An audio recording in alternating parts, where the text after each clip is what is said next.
বাংলাদেশের পুলিশ বাহিনী বিজিবি এরা কি এতটা অপদার্থ হয়ে গিয়েছে যে আপনাদের সশস্ত্র গুন্ডা বাহিনীকে লাগবে আমাদের ভাইদেরকে নিধন করার জন্য।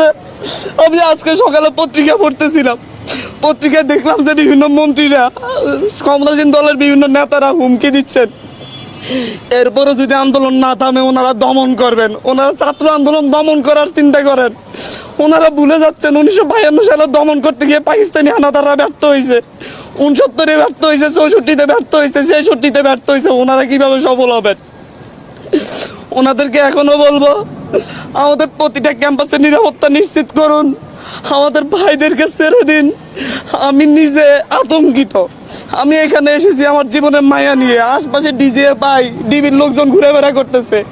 আপনাদের এখান থেকে উঠে যাওয়ার পর হয়তো আমারও আর খোঁজ পাওয়া যাবে না। এভাবে একটা সভ্য রাষ্ট্র চলতে পারে না, এভাবে কোনো স্বাধীন রাষ্ট্র চলতে